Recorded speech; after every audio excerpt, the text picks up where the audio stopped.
Luno! Luno ang anak ninyo, Jimmy! Pasigaw na wika ng komadrona. Anong Luno? Kinakabahang tanong ni Jimmy. Lumapit si Jimmy sa komadrona at tinignan ang kanyang anak na bagong silang. Nanlaki ang kanyang mga mata nang makita na tila tuyong-tuyo ang bata at wala ng buhay. Tila hinigop ang dugo nito na naging dahilan ng panghihina nito at hindi na nabuhay pa. Anong nangyayari? Nasaan ang anak ko? Babae ba? Lalaki? Gusto ko siyang makita, Jimmy. Nangihinang tanong ni Lorena. Nagkaroon ng pangangamba si Jimmy sa kanyang sarili dahil natatakot siya sa maaaring maging reaksyon ni Lorena kapag sinabi niyang wala na ang kanilang anak. Jimmy! Malungkot na tawag muli ni Lorena. Nagtinginan si Jimmy at ang komadrona. Paano ipaliliwanag ni Jimmy sa asawa ang kahindik-hindik na pangyayari sa kanilang anak? Ito pa naman ang kanilang panganay. Paano nila haharaping mag-asawa ang kanilang buhay ngayong nawalan sila ng anak? At sino kaya ang may kagagawan ng sinapit ng batang iniluwal ni Lorena?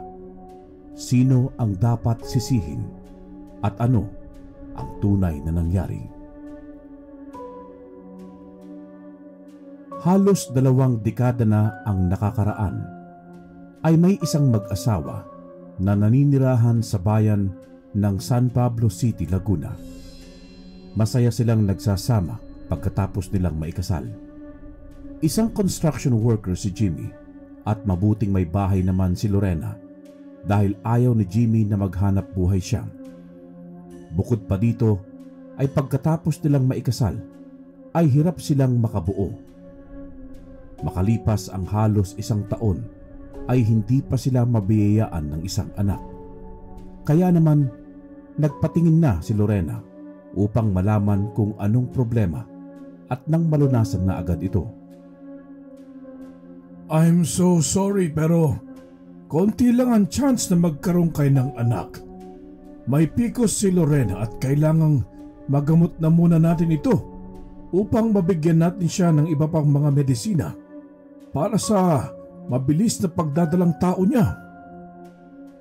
Paliwanag ng doktor kay Lorena. Nalungkot ang mag-asawa at wala silang nagawa kung hindi ang umuwing bigo dahil sa sinabi ng doktor. Hindi tayo mawawalan ng pag-asa, Lorena. Magpapagamot ka para mawala na yung PCOS na yan. Hindi maaring hindi tayo magkakaroon ng supling dahil siya ang magdadala ng dagdag na kasiyahan sa buhay natin. Gagawin natin lahat para gumaling ka. Wika ni Jimmy habang hawak ang kamay ng asawa. Naluluha namang tumango-tango si Lorena. Nagtiyaga ang mag-asawang Jimmy at Lorena na pumunta ng hospital kada buwan upang malaman kung nagkakaroon ba ng pagbabago ang PCOS ni Lorena. Good news, Jimmy, Lorena. Nawawala na unti-unti ang PCOS. May mabuti na lang at hindi matigas ang ulo ni Lorena. Sinusunod niya lahat ng mga bilin ko. Masayang sambit ng doktor. Nang mga sumunod pang mga araw, ay tuluyan nang nawala ang PCOS ni Lorena at nagsimula na siyang uminom ng mga gamot upang mapabilis ang kanyang pagdadalang tao.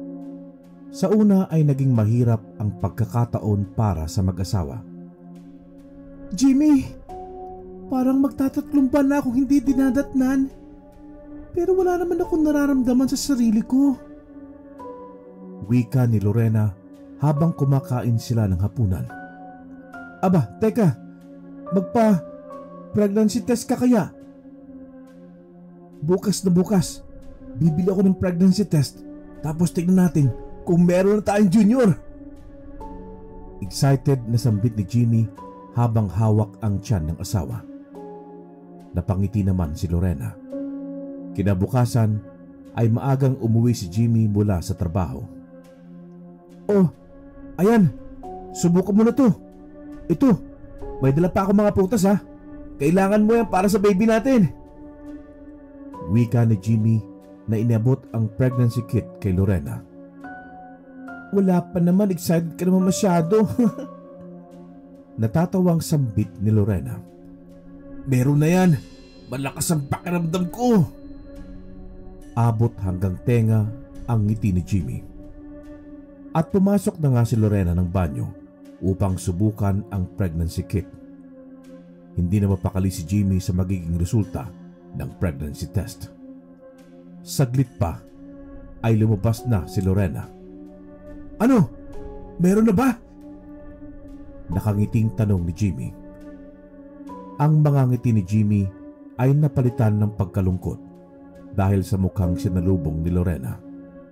Lalo pa nang ipinakita sa kanya ng asawa ang resulta ng pregnancy test. Isang guhit lamang. "Patawad, Jimmy." Biglang napahagulgol si Lorena. Niyakap naman ito ni Jimmy na mahigpit at pinakalma. "Shh, okay lang mahal. Ano ka ba? Susubukan ulit natin. Hindi pa siguro panahon." Mahinahon na wika ni Jimmy habang inaalok si Lorena. Isang hapon, habang nagwawali si Lorena sa harapan ng kanilang bahay, ay may isang matandang lola ang dumaan. Binati siya nito. "Magandang hapon, iha." "Magandang hapon din po," tugon naman ni Lorena. "May asawa ka na ba?" Biglang tanong nito. "Po? Oo. Pero wala po siya dito ngayon eh. Nagtatrabaho po." Tugon ni Lorena. Nagtataka si Lorena sa mga kilos at tingin ng matanda dahil hindi ito makatingin ng diretsyo sa kanyang mga mata. "Sa tingin ko wala ka pang anak." Wika pa nito habang nakatingin sa kanyang tiyan. Napahawak naman si Lorena sa kanyang tiyan at napaatras ng bahagya. "Ay, wag kang matakot sa akin, iha. Hindi naman kita aanuhin. Di rin naman ako nangangain ng tao. Tuturuan pa kita kung paano mapapabilis ang pagdadalang tao mo." Alok ng matandang lola. Sa paghahangad na magkaroon ng supling, ay napatugon si Lorena sa alok ng matandang lola. Isinama siya ng matandang lola sa bahay nito upang doon gamutin at hilutin. Noong una ay takot si Lorena dahil sa kakaibang itsura ng bahay ng matanda. Bukod sa liblibang lugar ay isang munting kubo lamang ito. Simula noon ay madalas nang pumupunta si Lorena sa bahay ng matandang lola upang hilutin ang kanyang tiyan. Walang kaalam-alam si Jimmy sa ginagawa ng asawa dahil abala siya sa trabaho, at pagkaraan lamang ng ilang beses ng hilot ay nagbunga ang pagtsatsaga ni Lorena. "Woohoo! Salamat po, Panginoon! Magkakaanak na rin kami sa wakas! Magiging tatay na ako!" Masayang-masayang sambit ni Jimmy dahil halos magdadalawang buwan ng buntis si Lorena. Sobrang saya ng mag-asawa ngayon na natupad na ang kanilang kahilingan. "Jimmy, mahal, pwede mo ba ako samahan?" Tanong ni Lorena isang hapon sa asawa. Wala itong pasok dahil araw ng linggo. Saan mo naman gustong pumunta?" Tanong ni Jimmy. Kay Lola sana eh." "Lola? Di ba wala na lola mo? Sinong lola naman ang sinasabi mo?" Tanong ni Jimmy. Basta." Hindi naman sinabi ni Lorena kung sino ang matandang tinutukoy niya.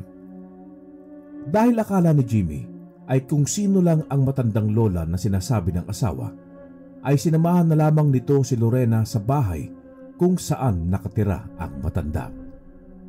Ngunit pagdating doon ay bigo ang mag-asawa dahil wala na ang matanda sa loob ng kubo. Ultimo mga gamit ng matanda ay wala na rin.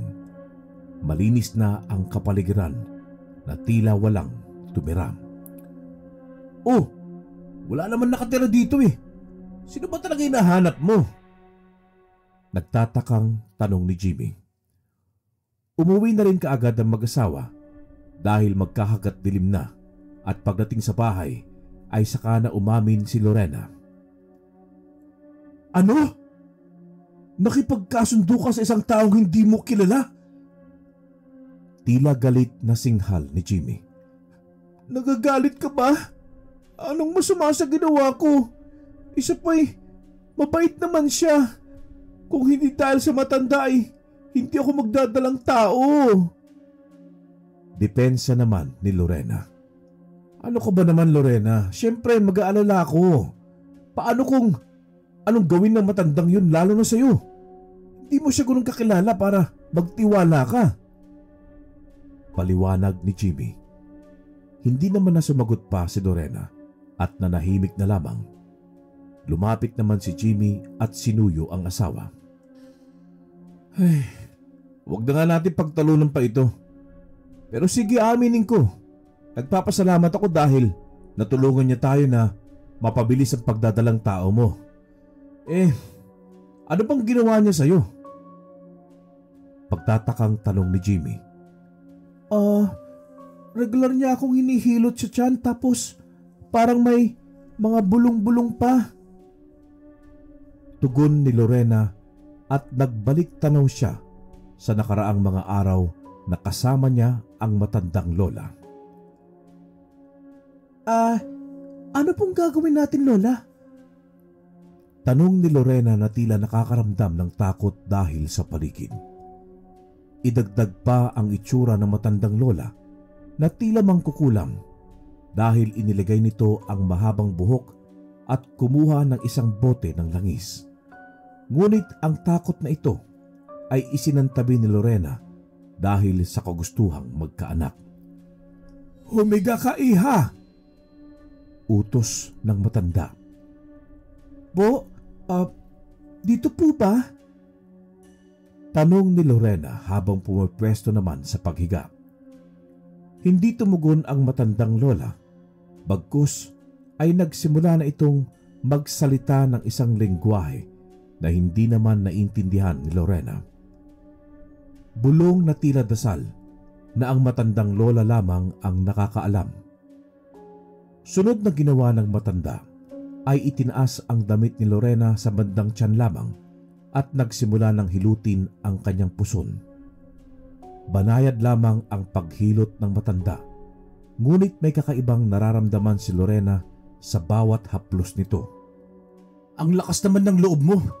Sana nagpasama ka sa akin. Ayaw ko namang abalahin ka pa sa trabaho mo. Isa pa, kaya ko naman na at nasanay na rin ako. Mabait talaga si Lola. Halos araw-araw hindi kami tumigil na gawin ng orasyon na yun . Ito ng ating junior. Ganun ba? Sige, salamat talaga sa kanya kung nasaan man siya ngayon. Wika ni Jimmy. Habang nag-uusap ang mag-asawa, ay tila may nanunood at nakikinig sa kanila. Wala silang kaalam-alam na may kababalaghang bumabalot sa matandang lola na tumulong kay Lorena upang magdalang tao. Isang araw, nang minsang pumunta ng mas maaga si Lorena, ay wala ang matandang lola sa loob ng kubo. Nasaan na kaya si Lola? Tanong ni Lorena sa kanyang sarili. Dahil sa pagkainip, ay luminga-linga si Lorena sa buong paligid ng kubo. Sa kalikutan ng kanyang isipan, ay naisipan niyang pakialaman ang mga boteng naroon. Ano ba naman itong mga langis na ito? Tanong muli ni Lorena sa kanyang sarili. Bukod pa dito, ay may naamoy na kakaibang sangsang si Lorena. Tila malansang hasang ng isda na nabulok na hindi niya maintindihan kung ano. Anong amoy yun? Wika ni Lorena at dinala si Lorena ng matalas niyang pang-amoy sa isang masukal na sulok ng kubo. Doon ay may nakita siyang isang baul na umaapaw sa dugo. Ang baho! Singhal ni Lorena. Bagamat nandidiri si Lorena, ay hindi pa rin nakukontento. Nais niyang malaman kung ano ang laman ng baul na yun. Kahit sobrang sangsang ng amoy, ay sinubukan ni Lorena na buksan ang baul nang biglang, Anong ginagawa mo dito? Wika ng matandang lola na biglang sumulpot sa kanyang likuran. Natimbuwag si Lorena at nakaramdam ng sobrang takot. Umakyat ang lahat ng kanyang balahibo sa katawan at hindi malaman kung saan susuot. Saglit pa ay huminahon na ang matanda at gumiti kay Lorena na tila walang nangyari. Ay, alika iha. Ano ba kasing ginagawa mo dito? Ayaw na ayaw ko kasing pinapakailaman ang mga gamit ko sa bahay. Wika ng matandang lola habang tinutulungan si Lorena na tumayo mula sa pagkakatumba nito. Nanginginig namang inabot ni Lorena ang kamay ng matanda upang tumayo. Inalalayan siya ng matandang lola na pumunta sa papag kung saan siya nahihiga upang hilutin. Ay, natakot ka ba kay Lola? Tanong ng matanda kay Lorena sa matalim na tingin. Umiling-iling si Lorena. Maging ang sarili niya ay hindi niya maintindihan dahil kahit sobrang nakakatakot ang matanda, ay patuloy niya pa rin itong pinakikisamahan. Dagdag mo pa ang pagpunta ni Lorena sa mas nakakatakot na bahay nito. Marahil dala ng hangaring magdalang tao, ay hindi na inalintana ni Lorena ang takot sa kanyang sarili. Bagamat alam ni Lorena na may kapahamakan sa ginagawa niyang pagsubok na ito, ay isinantabi na lamang niya dahil sa kagustuhang magkaanak. Lola, wag po sana kayong magalit ha. Pero, pwede ko po bang malaman kung anong nakalagay sa baul na yun? Hindi pa rin matahimik si Lorena dahil nais niyang malaman kung ano talaga ang laman ng baul at bakit puro dugo ito. Gumisi ang matanda at idiniin ang paghihilot kay Lorena. Napaaray si Lorena. Malikot ang iyong isipan, iha. Pero sige, ipapakita ko sa iyo. Ngunit sa isang kondisyon. Wika ng matandang lola. Ano po yun, Lola? Pagtataka naman ni Lorena. Hindi nagsalita ang matanda. Bagkus ay may kinuhang mga halamang gamot at pinitpit ng sabay-sabay at inilagay sa isang baso ang katas nito. Pagkatapos ay pinatakan ng 2 patak na langis na hindi malaman ni Lorena kung ano. Inumin mo ito! Utos ng matanda, sabay abot kay Lorena. At dahil tila nakailalim sa isang mahika o kung anumang dasal si Lorena, ay dire-diretso niyang ininom ang ibinigay na gamot ng matanda.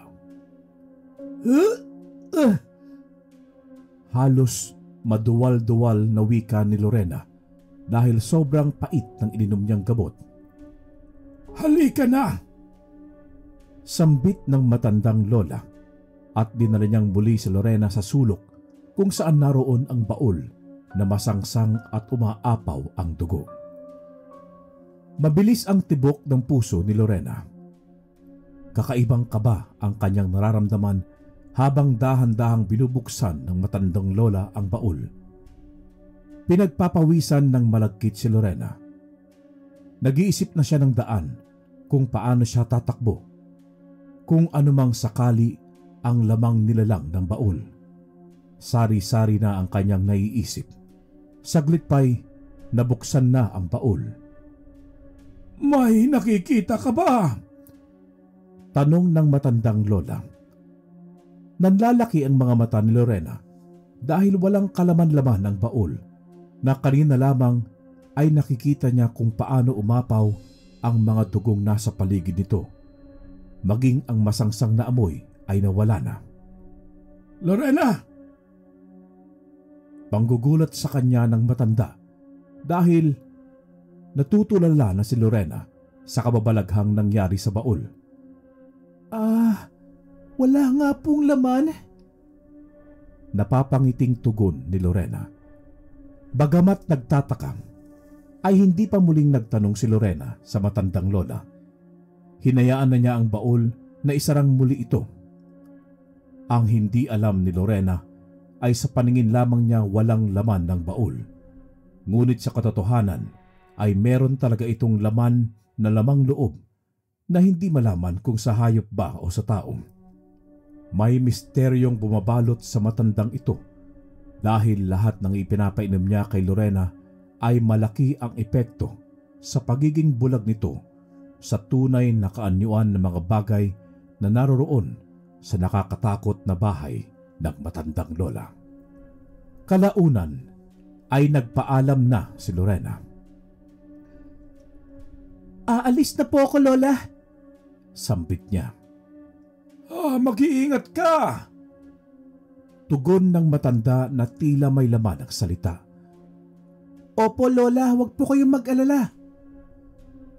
Sa paglalakad ni Lorena, nararamdaman niya ang pagtayo ng kanyang mga balahibo sa kanyang buong katawan. Tila may sumusunod sa kanya. Sino ka? Magpakita ka! Wika ni Lorena habang hawak ang maliit na patalim na palagi niyang dala sa tuwing umaalis siya ng bahay. Sa isang dako ay may kung anong bagay ang kumaluskos. Nagtataka si Lorena dahil sobrang aga pa at ang taas pa ng araw upang maramdaman niya ang pangingilabot na ito. Bakit ganun? 3:00 pa lang ng hapon pero bakit ganito ang aking nararamdaman? Sambit ni Lorena sa kanyang sarili. Muli ay may kumaluskos sa may halaman na kaunti lamang ang distansya kay Lorena. Sino kang hayop ka? Sigaw ni Lorena.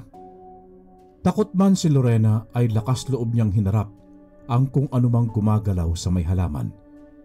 Dahan-dahan siyang lumapit upang malaman kung ano ang sumusunod sa kanya at patuloy na gumagalaw sa likod ng halaman. Nakatutok ang patalim na hawak ay lakas loob na hinawi ni Lorena ang halaman at laking gulat niya dahil isa itong baboy ramo. Mabilis itong tumakbo nang makita nito si Lorena at mabilis na naglaho. Ay, baboy ramo lang pala. Napabuntong hiningang wika ni Lorena. Hindi pa man siya nakakabawi sa pagkakagulat na naramdaman ay may biglang humawak ng kanyang balikat. Sigaw ni Lorena sa takot. Hala, hoy, Lorena, ako to! Wika ng kumpare nila na siya palang humawak sa balikat ni Lorena mula sa likod. Ay, ano pa yan? Ikaw pala yan! Naiinis na wika ni Lorena na patuloy na kumakabog ang dibdib sa nerbiyos. Hoy, anong ginagawa mo? Anong ginagawa mo dito? Anong nangyari sa'yo? Tanong ng kumpare nila. Ikaw ba naman ang gulatin? Pasensya ka na. Ano pa kasi ginagawa mo dito sa gitna ng kagubatan? Nasaan ba si parang Jimmy at nag-iisa ka pa? Tanong muli na kumpare. Kasi... Hindi maintindihan ni Lorena kung bakit hindi niya maituloy ang nais sabihin sa kanyang kumpare. Nais sana niyang ikwento dito kung saan siya nanggaling, ngunit tila may pumipigil sa kanyang dila na magsalita. Kapag sinabi mo sa kanya ang ating ginagawa, ay malamang nasasabihin niya ito sa asawa mo. Biglang isang boses ang bumulong kay Lorena na hindi niya malaman kung saan nanggaling.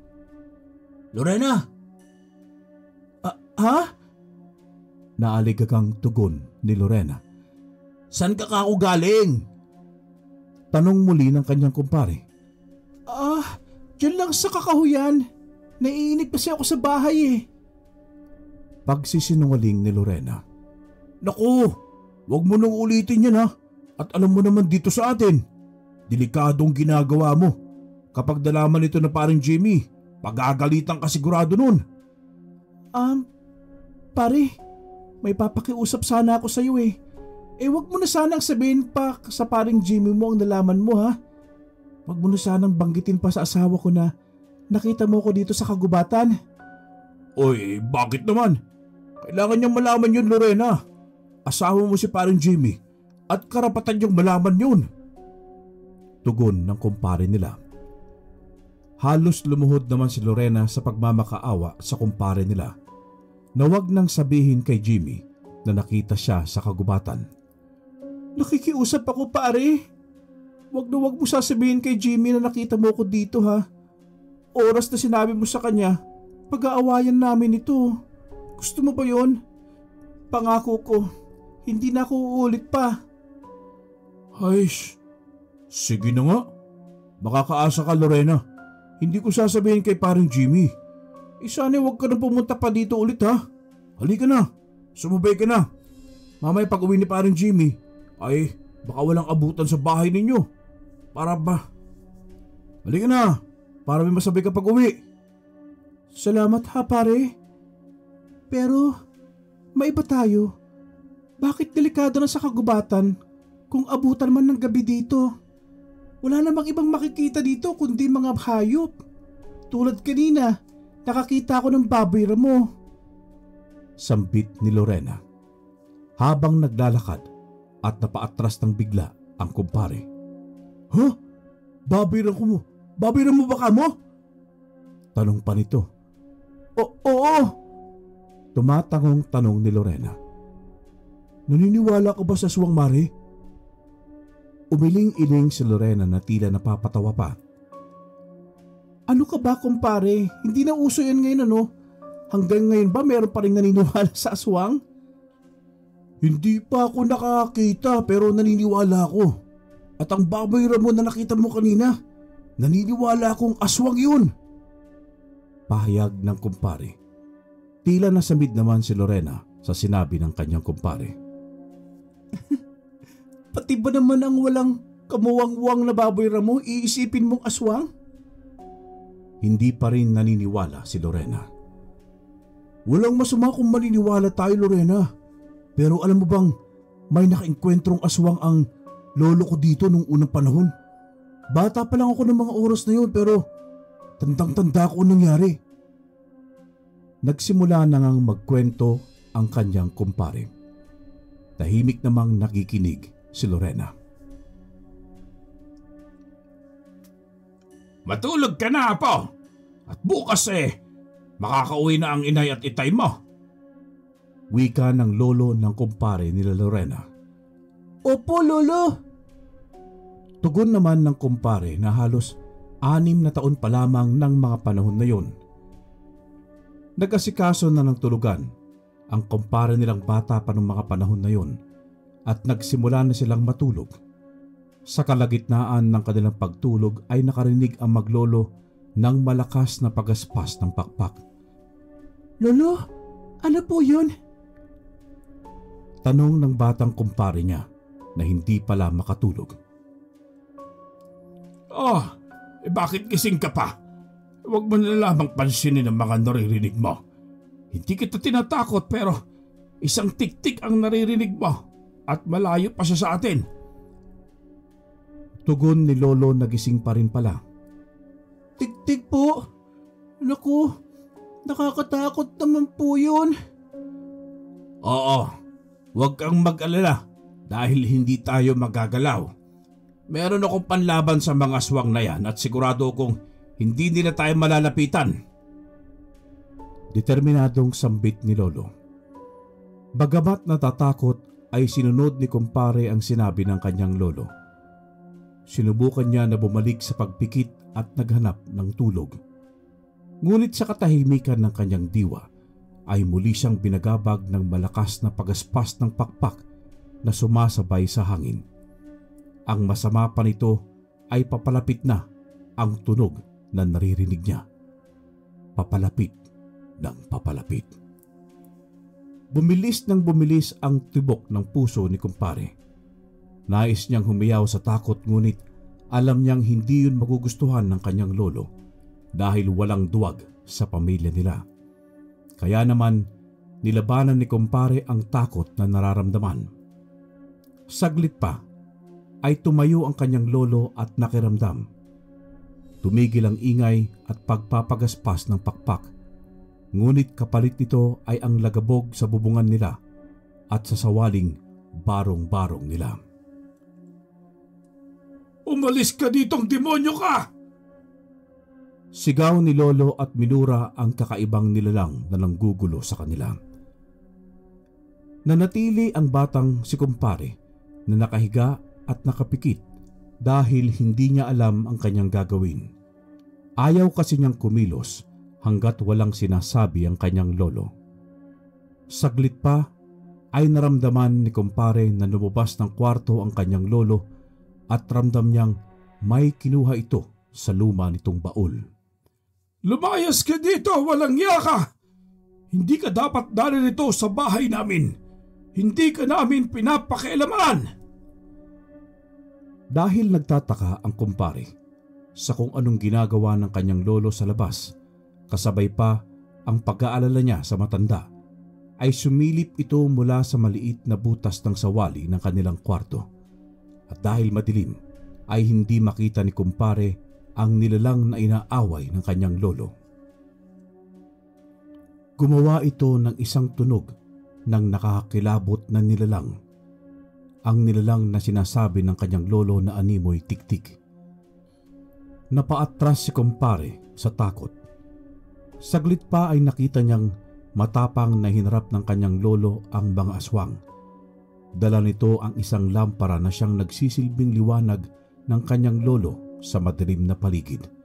At doon, nasaksihan ni kumpare ang dalawang nakakatakot na nilalang na nakadapa sa lupa at pinapalibutan ng kanyang lolo.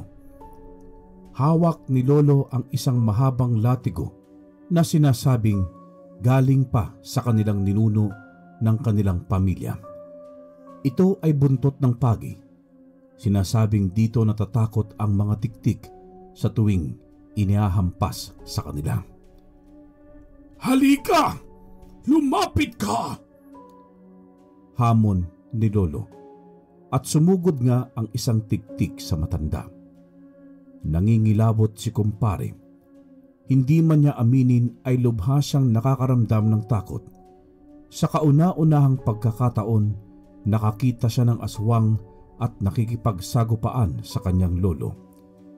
Nang akmang susugod ang aswang kay lolo, ay hinampas naman ng matanda ang buntot pagi na hawak niya. Namilipit sa sakit ang aswang. Hindi niyo ako magagapi! Dagdag pa ng matanda at matapang na nakikipagtitigan sa dalawang aswang. Sumunod na sumugod ay ang isang aswang. Ngunit tulad ng ginawa ni lolo sa kasama nito, ay nagtamo ito ng malakas na hagupit mula sa hawak na buntot pagi ni lolo. Tulad ng naunang aswang na sumugod kay lolo, ay namilipit din ito sa sakit at unti-unting nagpalit ng anyo bilang baboy ramo. Mabilis itong tumakbo palayo sa matanda at tuluyan ng hindi nakita ni lolo. Hindi obra ang pangil niyo! Meron akong Panginoon at kapangyarihang pangontra sa inyo! Pagtatapos na kwento ni kumpare. Kaya sinasabi ko sa iyo na ang nakita mo ay isang aswang dahil nagpalit anyo lamang ito ng baboy ramo upang hindi mo siya galawin. Kumunot naman ang noo ni Lorena na tila wala namang naiintindihan sa kwento ni kumpare. Tila bingi siya sa mga kwento nito at hindi marinig ni Lorena ang mga detalye. Oh, kaya ngayon ha. Sana maniwala kang totoo ang aswang, Lorena. Oh, nandito na tayo sa bahay ninyo. Maiwan na kita ha. At sigurado, hinahanap na ako ng kumare mo eh. Tumango-tango si Lorena na tila lutang sa buong oras na magkasabay silang maglakad ni kumpare.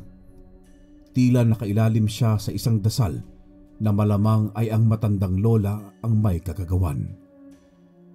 Natauhan na lamang si Lorena nang makapasok siya sa loob ng kanilang bahay at nalimutan na ang lahat ng nangyari, maging lahat ng ikinuwento ng kanyang kumpare. Lumipas ang halos 3 buwan na natapos na rin sa paglilihi si Lorena, ay madalas na siyang lumabas ng bahay. Isang araw, habang nagwawalis siyang muli, ay hindi niya inaasahan ang isang bisita na biglang sumulpot sa kanyang harapan. "Kumusta ka na, iha?" Wika ng matandang lola na nasa harapan na ni Lorena. Ni hindi niya ito nakita kung saan nanggaling. Ay, ano po ba yan, Lola? Nakakagulat naman po kayo. Ngumisi naman ang matandang lola na hindi naman malaman kung saan dadapo ng tingin. Naku, bumalik ka na, Lola. Masayang sambit ni Lorena. Oo napagod nga ako sa daan na nilakbay ko. Maaari ba akong makiinom at makiupo at magpahinga man lang? Tugon ng matandang lola. Naku, siyempre naman po, Lola. Dahil tiwala na si Lorena sa matanda, ay pinapasok niya ito sa kanilang bahay. Habang kumukuha ng tubig si Lorena, ay gumala ng gumala ang mata ng matanda sa loob ng bahay nila Lorena, mula bubong, pader at kwarto. Ito na po ang tubig, Lola. Wika ni Lorena habang inaabot ang isang baso ng tubig sa matanda. Ay, salamat, iha. Sambit naman ng matanda. Maya-maya pa'y nagulat si Lorena dahil biglang hinipo ng matanda ang kanyang tiyan. Medyo nailang si Lorena, ngunit hinayaan na lamang niya ang matanda dahil hinihilot naman siya nito noon. Nagdadalang tao ka na. Wika ng matandang lola. Opo, Lola. Salamat ng marami po sa inyo. Ang totoo po niyan ay pumunta kami ng asawa ko sa bahay ninyo upang magpasalamat ng personal nang malaman naming nagdadalang tao na ako. Pero wala na po kayo dun sa kubo ninyo eh. Lumipat na po ba kayo ng tinitirahan? Sambit ni Lorena. Tila walang narinig ang matandang lola at biglang tumayo. Saan po kayo pupunta, Lola? Pagtataka naman ni Lorena. Aalis na ako, iha. Ingatan mo ang bata sa sinapupunan mo, ha? Tugon ng matandang lola at nagbilin pa. Nasa may pintuan na ang matandang lola nang yumuko ito upang hipuin ang kanyang tiyan. Opo, Lola. Wika ni Lorena sabay tingin. Pagtingin ni Lorena ay mabilis na nawala ang matanda. Sinubukan ni Lorena na hanapin ito sa labas, ngunit wala siyang nakita ni anino ng matanda. Labis ang pagtataka ni Lorena, ngunit muli ay hindi niya yon pinansin. Nang mga sumunod na linggo, ay bigla-bigla na lang sumusulpot ang matanda sa harapan ni Lorena. Ganito ang nagiging senaryo nila. Makikiinom ng tubig ang matanda, pagkatapos ay hahawakan ang tiyan ni Lorena. Lahat ng ito ay inilihim muli ni Lorena sa asawang si Jimmy. Lumipas pa ang mga buwan at araw at dumating na ang kabuwanan ni Lorena. Ang laki na ng tiyan natin Bati ng kumpare nila Lorena. Oo nga, pare. Kabawanan ko na ngayon eh. Nasan ba si pare niyan? Sana hindi na muna siya pumapasok sa trabaho at wala kang kasama dyan. Ano bang oras ay maalik ang mga anak Wika ng kumpare nila. Okay lang naman ako dito. Tutal, bandang katapusan pa ang panganganak ko. Ganun ba? Ano pa na magiging anak nyo? Babae o lalaki? Naku pare, hindi namin inaalam eh. Para maging sorpresa sa araw na iluwal ko na siya. Naku, mag-iingat ka ha. Lalo at kabuwanan mo pa naman. Yung buntis dyan sa kabilang baryo, inaswang, wakwak ang tiyan. Nakita na lang sa kagubatan. Kwento ng kanyang kumpare. Naku, anak ko pa naman pare. Hindi naman totoo ang aswang ah. Kwentong bayan lang yan. Sa tingin mo, sinong gagawa nun? Tao? Hayop? Basta, hindi ako naniniwala sa aswang. Tsaka, totoo man yan sa hindi. Hindi man ako mahilig gumala sa gubat lalo na sa gabi, no? Mabuti naman kung ganun. Basta mag-iingat ka rin palagi ha.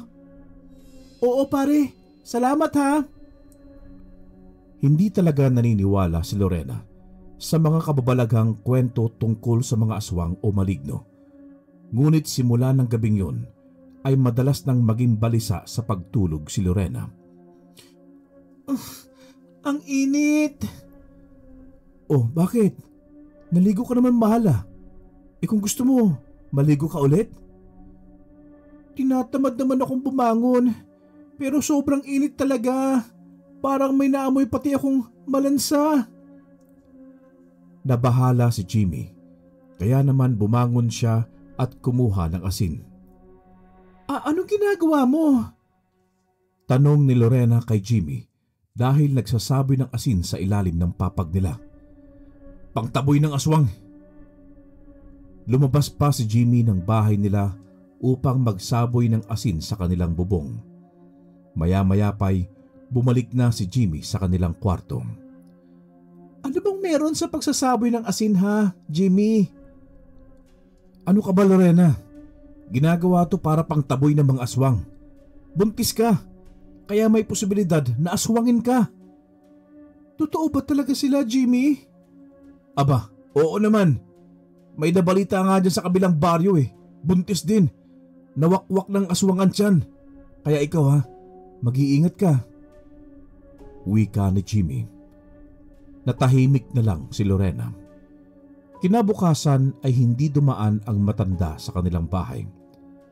Nagtaka naman si Lorena kung anong nangyari sa matanda. Dumaan ang halos 1 linggo ay hindi pa rin nagpapakita ang matanda. Dumating na ang araw na nakakaramdam si Lorena ng pagsakit ng tiyan. Ang sakit. Lorena, ano?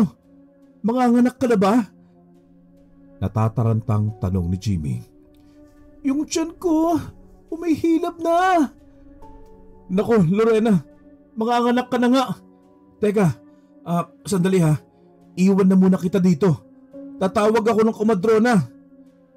Oo naman, Jimmy. Kaya ko pa. Agad na umalis si Jimmy upang magtawag ng komadrona. Habang namimilipit si Lorena sa sakit ng tiyan, ay biglang sumulpot ang matandang lola na hindi malaman ni Lorena kung saan na naman nanggaling. Lola, ano pong ginagawa ninyo dito? Tila natatakot na tanong ni Lorena. Hindi nagsasalita ang matanda at unti-unting lumapit kay Lorena upang hawakan ang kanyang tiyan. Umiwas si Lorena. Anong problema? Tanong ng matandang lola. Hindi po kayo dapat na narito, Lola. Baling pagkakataon po. Narito po kasi ang asawa ko eh. Wika ni Lorena na biglang naputol dahil dumating na si Jimmy. Lorena! Tawag ng kanyang asawa. Nandito ako, Jimmy. Kasama ko ng komadrona. Sinong kausap mo dyan? Kasi... Nilingon ni Lorena ang matandang lola, ngunit tumindig ang kanyang balahibo mula batok hanggang braso nang makita niyang wala na ito. Lorena! Tawag ni Jimmy dahil napansin niyang tumahimik ang asawa. May kausap ka ba? Umiling-iling si Lorena. Saglit pa'y lumapit na ang matandang komadrona at pinahiga si Lorena upang malaman kung ano na ang sukat ng labasan ng bata. Masyado pang mataas, Lorena. Sa tingin ko'y bukas ka pa manganganak. Pero mananatili ako dito para bantayan na kita, ha? Wika ng komadrona. Nanatili ang komadrona sa bahay ng mag-asawa ng gabing yun upang mabantayan si Lorena. Hindi nila inaasahan ang susunod na mga mangyayari sa loob ng 12 oras na paglilibor ni Lorena. Ayos ka lang ba, Lorena? Tanong ni Jimmy sa asawang namimilipit na sa sakit. Oo, Jimmy. Pero hihinto naman siya pagkaraan ng 30 minutes eh. Tugon ni Lorena na hindi na maipinta ang mukha. Lumabas ng kwarto si Jimmy upang tanungin ng komadrona. Manang, normal lang ho ba yung pananakit ng tiyan ni Lorena kada 30 minuto? Ay, oo, normal lang yan, Jimmy. Wala kayong dapat na ikabahala. Tugon ng komadrona. Saglit pa'y may biglang bumagsak sa bubungan. Ano yun? Tanong ni Jimmy.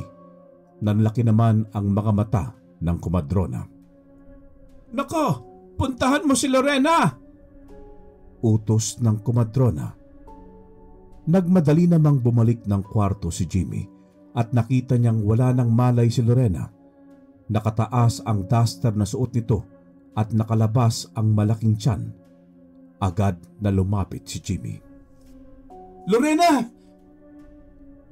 Kasabay ng paglapit ni Jimmy sa asawa ay siyang malakas na pagaspas ng pakpak ang kanyang narinig. Ano yun? Saglit pa ay narinig niya ang komadronang nagsisigaw sa labas ng kanilang bahay. Umalis ka sa bahay na ito! Walang yakang aswang ka! Hindi ka dapat naririto! Alis! Wika ng komadrona na tila nagtataboy ng hayop sabay nagsasaboy ng asin sa bubong at sa paligid. Pumasok ang komadrona sa loob ng kwarto ng mag-asawa at nagsasaboy na rin ng mga asin doon. Nakita niyang walang malay si Lorena. Jimmy, anong nangyari sa asawa mo? Manang, pagpasok ko po kanina wala na siyang malay habang nakataas ang kanyang saplot at nakalabas ang kanyang tiyan. Mabilis na lumapit ang komadrona kay Lorena at sinampal ito ng malakas. Ano hong ginawa niyo, Manang? Nagalit si Jimmy sa ginawa ng komadrona. Kailangan kong gawin ito kung gusto mo pang mabuhay ang asawa mo. At sinampal muli ng komadrona si Lorena hanggang sa nagising na ito. Anong nangyari? Takot na tanong ni Lorena. Lorena! Niyakap naman siya ni Jimmy. Nagsimula na namang humilab ang tiyan ni Lorena. Sa pagkakataong ito'y sunod-sunod na ang paghilab nito. Kunin mo ang mga gagamitin ko sa labas. Bilis, Jimmy! Utos ng komadrona kay Jimmy. Agad namang kinuha ni Jimmy ang mga gamit ng komadrona sa labas at dinala sa kwarto. Nagsimula na siyang paanakin si Lorena habang nakaalalay naman si Jimmy sa uluhan ng asawa upang mapagkuhanan ng lakas ni Lorena. Pagkatapos ng halos 2 oras na pagpapaanak kay Lorena ay sa wakas nailuwal na ni Lorena ang bata, ngunit Luno! Luno ang anak ninyo, Jimmy! Pasigaw na wika ng komadrona. Anong luno? Kinakabahang tanong ni Jimmy. Lumapit si Jimmy sa komadrona at tiningnan ng kanyang anak na bagong silang. Nanlaki ang kanyang mga mata nang makitang tila tuyot na ang bata at wala ng buhay. Tila hinigop ang dugo nito na naging dahilan ng panghihina nito at hindi na nabuhay pa. Anong nangyayari? Asan ang anak ko? Babae ba? Lalaki. Gusto ko siyang makita, Jimmy. Nangihinang tanong ni Lorena. Nagkaroon ng pangangamba si Jimmy sa kanyang sarili dahil natatakot siya sa maaaring maging reaksyon ni Lorena kapag sinabi niyang wala na ang kanilang anak. Jimmy! Mahinang tawag muli ni Lorena. Nagkatinginan si Jimmy at ang komadrona. Kailangan niyang malaman ng katotohanan, Jimmy. Hindi magmumula sa akin kung hindi mula sa iyo.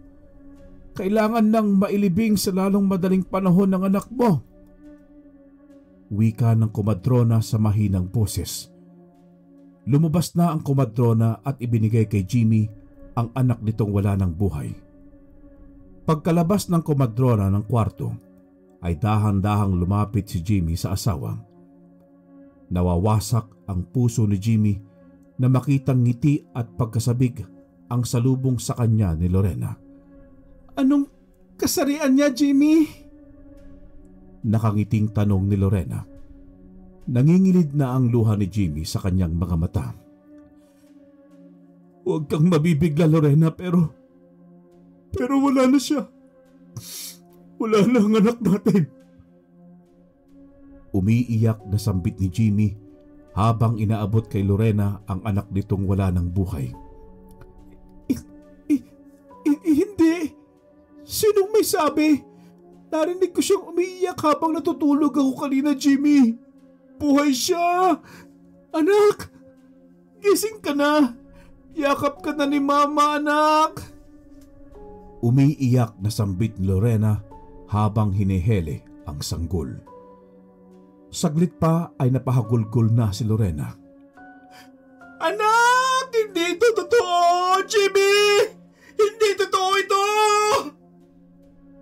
Nagwawala na si Lorena. Maging si Jimmy ay napahagulgol na rin. Sobrang masakit mawalan ng anak na matagal na panahon nilang hinintay. Pero mas masakit kay Jimmy ang makita kung paano nahihirapan ng kanyang asawa na tanggapin ang katotohanan na wala na silang anak. Nailibing din ang anak ni Lorena at Jimmy. At simula nga noon ay hindi na makausap ni Jimmy ang asawang si Lorena na tila nawawala na ito sa kanyang sarili. Kaya naman nabuo ang isang desisyon ni Jimmy na hanapin ang matandang lola na hinihinala niyang dahilan ng pagkawala ng anak nila. Naramdaman ni Jimmy na ang matandang lolang ito ay ang aswang. Nagsimula na si Jimmy na hanapin ang matandang aswang. Binalikan niya ang kubong pinuntahan nila ni Lorena noon, ngunit tulad ng dati ay wala pa rin siyang naabutan doon. Isang gabi ay narinig ni Jimmy na may ingay sa labas ng kanilang bahay. Nagkakagulo ang kanilang kapitbahay. Anong nangyari dito? Tanong ni Jimmy sa kanilang kapitbahay. Peste talaga, pare. Tingnan mo naman ang nangyari sa mga alaga kong hayop. Hindi kapwa nila hayop ang gagawa nito kung hindi aswang. Sambit ng kapitbahay. Paano ka nakakasigurado na aswang ang gumawa nito, pare? Sigurado ako. At marami pang napapirwisyo sa mga kabaryo natin. Hindi ba ganoon din ang nangyari sa anak ninyo? Bukas ng gabi, hahantingin namin ang aswang. Gusto mo bang sumama sa amin? Alam ko kung saan siya nakatira. Sinubukan ko siyang puntahan ngunit bigo ako dahil wala na talaga siya doon. Pero sige, sasama ako sa inyo sa paghahanap ng aswang na yon. Para sa hustisya sa anak ko. Kinabukasan ng gabi ay maagap na naghanda ang mga kapitbahay ni Jimmy para sa pagdating ng aswang. Mga kasama, kailangang maging mabilis ang bawat kilos ng lahat. Oras na dumating na ang aswang, ay ihahanda natin ang malaking sako para itaklob sa kanya. Kailangang mahuli na natin ang aswang nang maipaghiganti na natin ang lahat ng naperwisyo niya. Wika ng namumuno sa samahan ng manghuhuli sa aswang. Naghintay sila ng halos mag-iisang oras nang biglang may pumapagaspas na pakpak sa hindi kalayuang dako. Saglit pa ay papalapit na ang tunog na kanilang naririnig. Nawala ang tunog at biglang tumahimik ang kapaligiran. Nasaan na ang animal na yon? Bulong ng isang lalaki. Maya-maya pa'y narinig nilang nag-iingay ang mga alagang hayop sa isa nilang kapitbahay. Agad nilang pinuntahan ang bahay kung saan nanggagaling ang ingay, at pagdating nila doon ay nakita nila sa akto ang pagkain nang hindi nila maintindihan kung anong nilalang. Masyadong madilim kaya hindi nila maaninagan. Buksan ang ilaw! Sigaw ng namumuno. At mabilis na nagbukas ang lahat ng ilaw. Tumambad sa kanila ang isang malaking baboy ramo na may bahid pa ng mga dugo sa bibig nito. Hulihin ang aswang! Mabilis na tumakbo ang baboy ramo dahil nagulat ito sa pagbukas ng ilaw at naramdamang maraming tao ang nakapalibot dito. Habulin ang aswang! Sigaw ng taong bayan. Hinabol nila ang baboy ramo hanggang sa makarating sila sa liblib na gubat. Nagkahiwa-hiwalay silang lahat. Ang tanging kasama ni Jimmy ay 5, kasama ang namumuno. Asan na kayang iba pa? Tanong ni Jimmy. Marahil nagkahiwa-hiwalay ang lahat. Naway mahuli natin ang aswang na yon. Tugon ng namumuno. Mahuli nga kaya natin ang aswang. Mukhang maliksi ito at hindi magpapahuli. Huwag tayong mawalan ng pag-asa. Basta tayo magtulungan at malakas ang ating puwersa laban sa aswang, ay matatalo natin ito at mahuhuli. Natahimik si Jimmy. Tila nawawalan na siya ng pag-asa na mahuli pa ang aswang. Saglit pa ay may biglang humiyaw. Isang malakas na sigaw ang kanilang narinig sa hindi kalayuan. Sino yun? Sigurado akong kasamahan natin yun. Wika ng isang lalaki. Agad nilang hinanap ang pinanggalingan ng sigaw at mabilis nilang natukoy yun. Pagdating nila doon ay hindi nagkamali ang namumuno dahil kasamahan nga nila ang sumigaw. Nanlumo sila nang makitang naliligo na ito sa sarili nitong dugo. Wakwak ang tiyan nito at labas na ang mga lamang loob. Anong nangyari? Naabutan na lang namin ganyan siya. Tugon ng isang lalaki. Galit na galit ang namumuno at galit na inilabas ang gulok. Sabihin mo kung saan ang bahay ng aswang na yan, Jimmy, at ating pupuntahan ngayon. Maaring bumalik siya doon at gawing pahingahan. Tumango naman si Jimmy at buo ang loob nilang pumunta sa kubo kung saan nagbabakasakali silang makita ang matandang aswang. Sumugod sila sa kubo kung saan pinaniniwalaang nakatira ang matanda. Ngunit pagdating nila doon ay bigo silang muli na makita ang aswang. Umuwing talunan si Jimmy. Naabutan na niyang natutulog ang asawa. Hinaplos-haplos ni Jimmy ang pisngi ni Lorena. Hindi ako makapapayag na hindi mabigyan ng hustisya ang pagkawala ng anak natin, Lorena. Sisiguraduhin kong magbabayad ang matandang aswang na yon.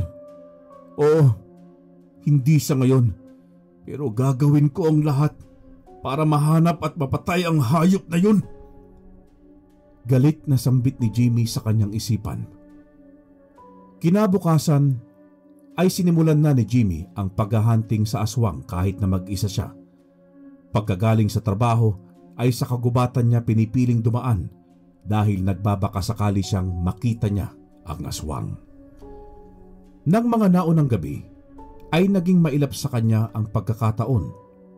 Ngunit nang sumunod na gabi ay natsyempohan niya ang matanda na hinang-hinang naglalakad sa kagubatan sa gitna ng madilim na gabi. Natsyempohan din kita, tanda. Inilabas ni Jimmy ang gulok. Iha, nangihina ako. Maawa ka. Nangihinang sambit ng matandang lola. Nagkaroon ng pagkalito sa isip si Jimmy. Wala siyang kaideya-ideya kung sino ang matandang lola na tinutukoy ng kanyang asawa. Paano kung nagkamali ako? Paano kung mapaslang ko ang maling tao? Tanong ni Jimmy sa kanyang isipan. Tinitigan niyang muli ang matandang lola na tinapatan ng gulog. Hindi mo ako malilinlang. Alam kong ikaw ang aswang na kumitil sa buhay ng anak namin. Pagbabayaran mo ang ginawa mo sa pamilya ko. Galit na wika ni Jimmy at sinugod ang matandang lola na akmang tatagain na niya. Maawa ka! Natigilan si Jimmy dahil umiiyak na nagmamakaawa ang matandang lola. Lumambot ang puso ni Jimmy dahil hindi niya maatim na manakit ng isang matandang walang kalaban-laban. Paano nga kung tao nga ang matandang ito at hindi ang aswang na hinahanap niya? Nanatiling nakatigil sa ere ang gulok na hawak ni Jimmy. Maya-maya pa'y dahan-dahan niya itong ibinaba. Nanlalambot na napaluhod si Jimmy sa lupa at pinagmasdan na lamang ang matandang lolang lumayo at mawala sa kanyang paningin. Ngunit habang palayo ang matanda, ay may napansing kakaiba si Jimmy. Tila nagpalit anyo ang matanda. Naging baboy ramo ito tulad ng nakita nila sa kapitbahay nila. Mabilis na tumakbo si Jimmy at hinabol ang matanda. Halika dito, demonyo ka! Bumalik ka rito! Sobra ang pangihinayang ni Jimmy dahil nalinlang siya ng aswang. Nasa kamay na sana niya ang matandang aswang, ngunit nanaig ang pagiging mahina at malambot ng kanyang puso. Naiiyak si Jimmy sa nangyari dahil makakamit na sana niya ang matagal na niyang paghihiganti para sa anak. Ngunit kung bakit nagparaya siya at nagpalinlang sa isang nilalang na dapat siya ang makadaig. Pagkatapos ng gabing yon, ay hindi pa rin tumigil si Jimmy at hindi nawalan ng pag-asa na mapatay niya ang aswang. Mas tinagalan pa niya ang pagtambay sa gubat nang sa ganon ay mas matsyempuhan niya ang paglabas ng aswang. Tila pinagbigyan naman ang kahilingan ni Jimmy. Habang naglalakad si Jimmy sa gitna ng kagubatan ay may naamoy siyang kakaiba. Ang lansa naman nun. Akala mo'y may patay na daga. Saglit pa'y natauhan si Jimmy. Tila may kakaiba sa masangsang na amoy nito. Kaya naman hinanap ni Jimmy ang amoy at binaybay ang daan patungo dito gamit ang kanyang idong. Hindi nagkamali si Jimmy sa paghahanap kung nasaan nanggagaling ang amoy na yon dahil natagpuan niya ang isang dugoang kalahating katawan sa isang malaking puno ng balete. Dumudugo ito at tila umuusok pa sa init. Napakros sa takot si Jimmy dahil hindi naman talaga siya naniniwala sa aswang. Ngunit nang makita ito ng harapan ay tunay na nakakapagpatindig balahibo niya. Sinasabi ko na nga ba at matatagpuan din kita. Napansin pa ni Jimmy ang paldang suot ng kalahating katawan na ito. Ito ang palda ng matandang lola na nakita niya nung nakaraan. Kumpirmado! Ikaw nga ang aswang na hayop ka! Galit na galit si Jimmy. Pinaghandaan na ito ni Jimmy. Bitbit ang kanyang bag na palaging dala ay binuksan niya ito upang kunin ang gaas, posporo at asin. Unang inilagay niya ay ang isang garapong asin sa ibabaw ng kalahating katawan na nasa harapan niya. Isang nakakatindig balahibong alingaw-ngaw ng isang nasasaktang matanda ang narinig niya mula sa malayong dako. Hindi man aminin ni Jimmy ay kitang-kita sa pangangatog ng kanyang katawan ang takot sa maaaring mangyari. Nararamdaman na niya ang galit ng aswang dahil nasasaktan ang kalahating bahagi ng katawan nito. Sunod na ginawa ni Jimmy ay binuhusan niya ito ng gas sa buong palibot hanggang sa ibabaw at muli ay nakarinig ng malakas na hiyaw si Jimmy na sa pagkakataong ito'y tila papalapit na ang tunog. Papalapit na ng papalapit ang malakas na tunog ng malakas na pagaspas ng pakpak. Kaya naman, mabilis na kinuha ni Jimmy ang posporo at nanginginig na sinindihan ng apoy. Nang magliyab na ang kalahating katawan, ay mabilis na nagtago si Jimmy sa likod ng puno ng balete. Narinig niyang muli ang malakas na sigaw ng boses ng matandang lola mula sa malayong dako na papalapit ng papalapit. Bumilis ang tibok ng puso ni Jimmy. "Kayo na pong bahala sa akin, Diyos ko." Napapadasal na lamang si Jimmy sa takot. Nangangamba siya sa maaaring mangyari sa kanya oras na makita siya ng aswang. Papalapit ng papalapit ang pagaspas ng pakpak ng aswang, kasabay ng mabilis na pagkabog ng puso ni Jimmy. Saglit pa'y naramdaman niyang nasa baba na ang aswang habang pahina ng pahinang pumapagaspas ang pakpak nito. Patuloy na pagwawala ng matandang lola. Unti-unting sumilip si Jimmy sa aswang at nanlaki ang mga mata niya nang makita ang itsura nito. Nakakatakot ang mukha nito na tila naaagnas. Pahina ng pahina ang pagpapagaspas ng pakpak ng aswang hanggang sa nakikita ni Jimmy ng kanyang dalawang mata ang pagbabago ng anyo nito. Anong nangyayari sa kanya? Tila nawawalan na siya ng lakas at buhay. Sambit ni Jimmy sa kanyang isipan habang nakatitig ng walang kakurap-kurap sa aswang. Ilang saglit pa'y bumalik na sa dating anyo ang matandang lola at nawala na ang pakpak nito. Doon ay naglakas ng loob si Jimmy na lumabas at harapin ang aswang. "Hindi mo alam kung gaano kasakit sa amin ang ginawa mo. Naging mabuti sa iyong asawa ko at kabutihan at pagtitiwala lamang ang pinakita niya sa iyo. Pero anong ipinalit mo? Kinuha mo ang buhay ng kauna-unahang biyayang natanggap namin. Ang tagal na panahon na hiniling namin ang anak namin. Tapos, ganun-ganun mo na lang kinitilan ng buhay. Ayan ang nababagay sa iyo. Hindi na sana kita gagambalain pa kung hindi mo lang kami inunahan."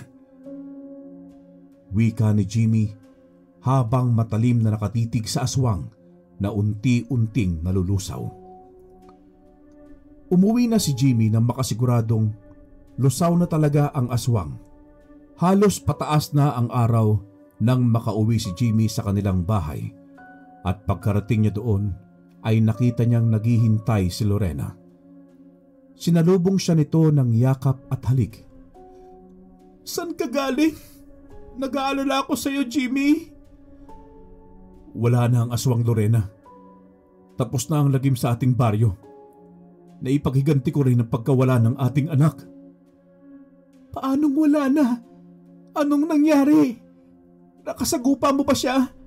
Nasaktan ka ba niya?" Nag-aalalang tanong ni Lorena.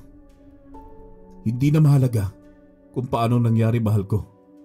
Ang importante ay wala na ang aswang at ligtas akong nakabalik. Magiging panatag na tayo sa ating pamumuhay.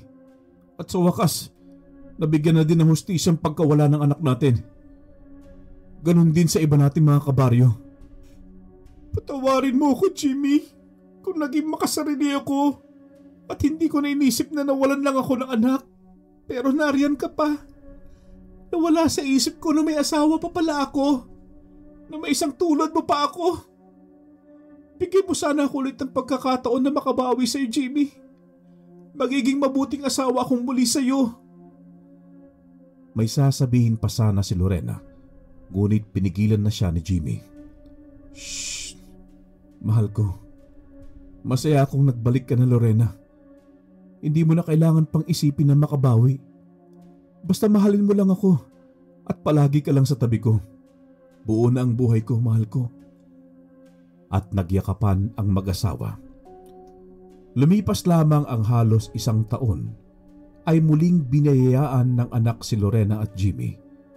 Nagdalang tao si Lorena at nailuwal niya ang bata ng maayos. Sa pagkakataong ito'y isang malusog na bata ang naging anak nila. Natupad na rin ang pangarap na anak na lalaki ni Jimmy. Sobrang saya na ng pamilya ni Lorena at nawala na ang takot at pangamba nilang mag-asawa. Sa mundong puno ng misteryo ay maraming bagay ang hindi natin nakalain na nagdudulot ng kababalaghan sa ating buhay. Mga paniniwalang na pag-iiwanan na tayo ng pagkakataon. Tiwala na siya mismong sisira sa atin at dadalhin ka sa kapahamakan. Tulad na lamang ng istoryang kababalaghan ni Lorena at Jimmy. Dahil sa kagustuhan ni Lorena na magkaanak, ay hindi na niya inalintana ang nakaakibat na kapahamakan na naghihintay. Hindi rin siya naniniwala sa aswang, kaya naman wala siyang kaalam-alam na unti-unti na pala siyang nasasalakay. Walang masama na maniwala sa mga sabi-sabi, lalo pa at pagdating sa nakagisnan na ating katatakutan sa ating bayan, tulad ng aswang. Mas mabuting sundin na lamang natin ang payo ng mga nakapaligid sa atin at ang mga nakatatandang siyang higit na nakakaalam, kaysa dumating ang panahon na pagsisisihan natin ang hindi natin pagsunod. Matuto tayong makiramdam sa bawat taong nakakasalamuha upang alam natin kung sino ang dapat na iwasan at pakisamahan. Matuto rin tayong maghintay sa isang bagay na hindi pa ipinagkaloob, dahil kung biyaya ng Diyos ay kusa niya yung ibibigay. Wakas.